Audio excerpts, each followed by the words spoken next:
Pra quem acha que o PlayStation 1 não tem bons jogos de plataforma em 2D, eu apresento esse jogo incrível chamado The Adventure of Little Ralph, lançado em 99. Você controla Ralph, um homem que foi transformado em criança por um demônio, que além de destruir todo o seu vilarejo, rapta sua mãe antes de fugir. Eis então que um lendário espírito que está aprisionado em uma misteriosa espada surge para que esse Ralph possa salvar sua mãe e trazer a paz para o vilarejo. O game já começa nos presenteando com uma trilha sonora incrível, certamente uma das melhores que eu já vi em um game de aventura.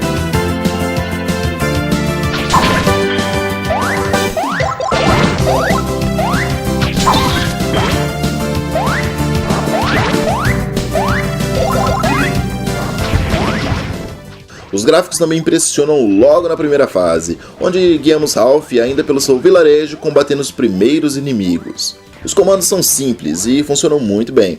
Você pode pular, fazer um ataque simples ou carregar o ataque para potencializá-lo.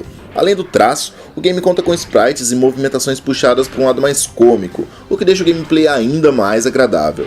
Mas o game não é tão água com açúcar quanto parece.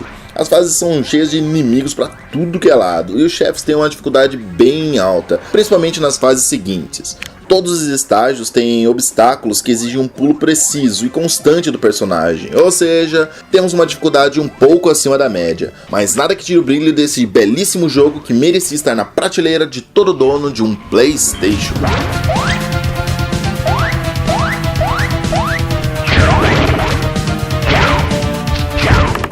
Não há como falar de Run Saber sem não compará-lo com o clássico Strider, portanto já dá pra ver que vem coisa boa por aí, né? Lançado em 93, o game teve uma tímida repercussão e foi criticado até por algumas revistas na época, então acabou caindo no esquecimento.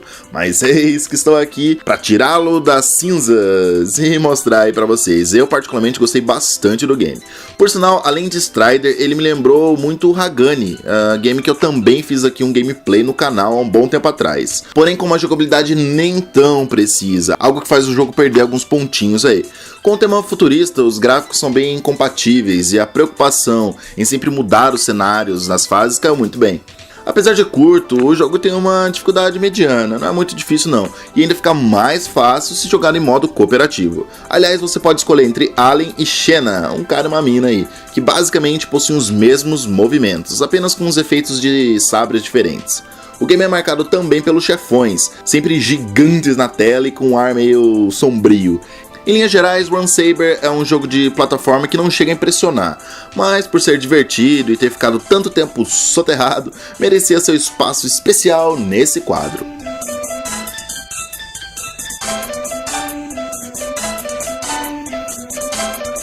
Baseado no filme de mesmo nome lançado no final de 80, Warlock por sua vez foi lançado em 95 de forma bem sorrateira para o Mega Drive e Super NES. Não espere aqui por mesmice, Warlock é um jogo bem diferente da maioria lançada na época, a começar pelos gráficos que, apesar de não serem assim uma perfeição, se esforçam para um estilo mais realista, digamos assim. Há uma preocupação dos desenvolvedores em deixar o clima sombrio e num clima de terror, portanto gráficos muito coloridos aqui seriam um problema na narrativa. O grande motivo de reclamação aqui certamente será a dificuldade. Apesar de não aparecer nas listas de games mais difíceis, porque trata-se até de um jogo meio desconhecido, certamente o Warlock merecia estar nelas. Eis aqui aqueles casos que de tão difícil o jogo acaba desmotivando jogadores mais casuais, o que pode ser um problema na verdade. Por outro lado, a jogabilidade ajuda bastante, já que flui muito bem, mas precisa de paciência no início para que você a domine. Os inimigos são muitos e aparecem na maioria das vezes do nada, o que mais uma vez torna o jogo hard até nos primeiros níveis. Portanto, o Warlock não é um jogo para aqueles que buscam facilidade e arte comum, mas se você está à procura de algo diferente, difícil e esquecido, então essa pode ser uma boa pedida. Angel Eyes é um jogo de luta lançado para Fliperama no Japão em 96. Numa pegada de porradaria lateral, o game segue o estilão do consagrado King of Fighters, mas com um detalhe: todos os personagens são mulheres, minas, gatas. Pois é, essa aqui é uma mulher também. Olha aqui. O enredo aqui é aquele típico de jogo de luta japa, as minas se pegando no braço para defender a honra da escola, e no caso aqui também para se tornar a grande Angel. Os gráficos são muito bonitos, com traços bem marcantes de anime, misturando conceitos 2D e 3D. Apesar de ter poucos personagens à escolha, a singularidade entre eles compensa esse ponto. Isso na verdade só foi melhorado na versão para PlayStation 1 que saiu depois, onde adicionaram mais 8 personagens selecionáveis. Já o que chama atenção aqui é a jogabilidade muito precisa e a movimentação rápida na luta, o que deixa os combates bem dinâmicos. Um ponto interessante é que todos os rounds começam com uma voadora já, onde você precisa ficar bem esperto para sair na frente.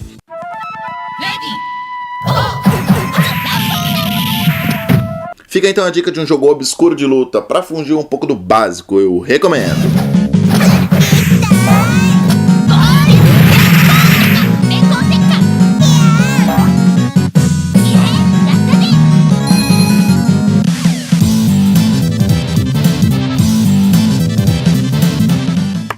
O nome do game é Neketsu Tariku Burn Heroes. Oh, me ajuda aí, meu barão. É bem complicado mesmo. E já logo digo que é um jogo para quem curte RPGs clássicos, como os primeiros Final Fantasy ou ainda o incrível Breath of Fire, com boa história, inúmeros itens a se descobrir e, claro, batalha por turnos. O diferencial aqui já pode ser notado logo no início da aventura, quando podemos escolher 4 heróis distintos, sendo mais 4 que poderão desbloquear futuramente. Cada personagem tem uma pequena história diferente, mas todos cumprem sua jornada no mesmo universo.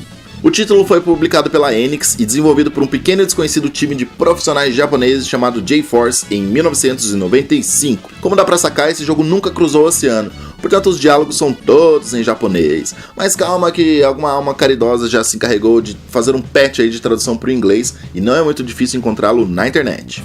Apesar de seguir o jeitão típico dos RPGs da época, os gráficos são bem coloridos e muito bem construídos, e certamente vão agradar os fãs do estilo. Apesar de ser por turno, como eu mencionei, as batalhas são bem dinâmicas e eu gostei da linha de dificuldade dos inimigos com o passar da jogatina. As músicas de fundo também ganham ponto positivo por aqui, assim como os efeitos sonoros que se encaixam muito bem.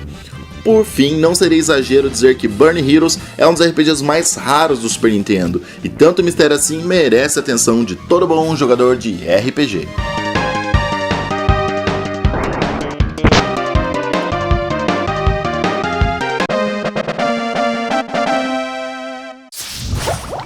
Fala galera do canal 90 Shorts, eu sou o Noji do canal 90 e se você gostou desse vídeo, deixe o seu gostei, inscreva-se no canal e compartilhe com seus amigos. Combinado? Nós aqui, foi! Valeu!